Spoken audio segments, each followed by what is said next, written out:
అఖండ 2 విడుదలైన తర్వాత సినిమా కంటే ఎక్కువగా ఇప్పుడు సోషల్ మీడియాలో జరుగుతున్న చర్చ, trolling, fans war hot topic గా మారిపోయాయి. నందమూరి బాలకృష్ణ, బోయపాటి సీను కాంబినేషన్లో వచ్చిన ఈ సినిమా థియేటర్లలో అభిమానులకి పూనకాలు తెప్పిస్తుంటే మరొక వైపు సోషల్ మీడియాలో మాత్రం విమర్శల వర్షం కురిపిస్తోంది. బాలయ్య త్రిశూలంతో, గన్స్తో వందల మందిని చంపటం, ఫ్లాష్ మ్యాన్, సూపర్ మ్యాన్ లాగా ఎగిరెగిరి శత్రువుల్ని నేల కూల్చడం వంటి సీన్స్ చూసి అభిమానులు విజిల్స్ వేస్తుంటే యాంటీ ఫ్యాన్స్ మాత్రం ఇది సినిమా కాదు, కార్టూన్ అంటూ ట్రోలింగ్స్ కి దిగుతున్నారు. ముఖ్యంగా మెగా అభిమానుల నుంచి ఈ విమర్శలు ఎక్కువగా రావడంతో వ్యవహారం ఫ్యాన్ వార్ దాగా మారిపోయింది.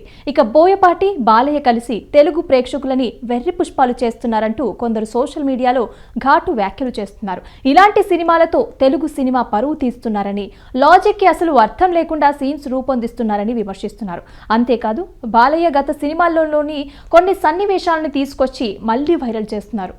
తొడగొట్టి ట్రైన్ని వెనక్కి పంపడం, బైక్ మీద ట్రైన్ మీద నుంచి కిందికి దూకడం, చేతులతోటే పెద్ద కొండ ఎక్కేయడం వంటి సీన్స్ని క్లిప్స్గా మార్చి ట్రోల్స్ చేస్తున్నారు. ఇవన్నీ చూసిన నందమూరి అభిమానులకి సహజంగానే చిర్రెత్తుకొస్తుంది. దాంతో నందమూరి ఫ్యాన్స్ కూడా కౌంటర్ అటాక్ మొదలుపెట్టారు. మా హీరోని ట్రోల్ చేస్తారా, అయితే మీ హీరో సీన్స్ని కూడా చూద్దామన్నట్లుగా చిరంజీవి సినిమాల నుంచి కొన్ని సీన్స్ని బయటకు తీశారు.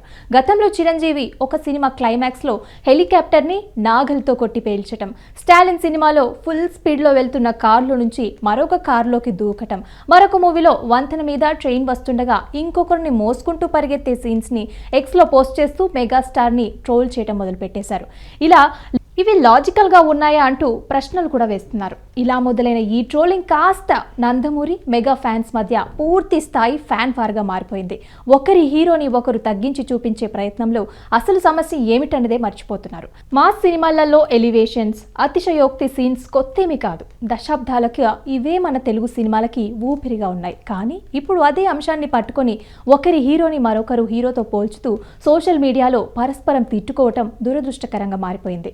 విచారకరమైన విషయం ఏంటంటే ఈ ఫ్యాన్స్ వార్లో ఎవరు గెలుస్తారన్నది కాదు, చివరికి నష్టపోతున్నది మాత్రం ఆయా హీరోల ప్రతిష్టే. బాలయ్య, చిరంజీవి లాంటి సీనియర్ స్టార్లతో ఎంతో కష్టపడి ఈ స్థాయికి చేరుకోవడంతో కోట్లాది మంది అభిమానుల్ని సంపాదించుకున్నారు. కానీ వారి పేర్లని ఉపయోగించి అభిమానులే పరువు తీస్తున్నారన్న విమర్శలు కూడా వినిపిస్తున్నాయి. సినిమా నచ్చితే చూడాలి, నచ్చకపోతే వదిలేయాలి, అంతేగాని హీరోల మధ్య, అభిమానుల మధ్య యుద్ధంలాగా మార్చడం వల్ల లాభం ఎవరికీ లేదు. అఖండ 2తో మొదలైన ఈ ట్రోలింగ్ ట్రెండ్ ఎక్కడ ఆగుతుందో, అభిమానులు ఎప్పుడు కాస్త చల్లబడతారో ఇంకా చూడాల్సిందే. ఇక వచ్చే ఏడాది మెగా హీరోల నుంచి మనశంకర వరప్రసాద్ గారు, పెద్ది, ఉస్తాద్ భగత్ సింగ్ చిత్రాలు రానున్న నేపథ్యంలో నందమూరి అభిమానులు ట్రోలింగ్ కోసం వేచి చూసే అవకాశాలు కూడా కనిపిస్తున్నాయి. అయితే ఈ పరిణామాలు మొత్తం తెలుగు సినీ ఇండస్ట్రీకే ప్రమాదకరంగా మారుతున్నాయని విశ్లేషకులైతే అభిప్రాయపడుతున్నారు.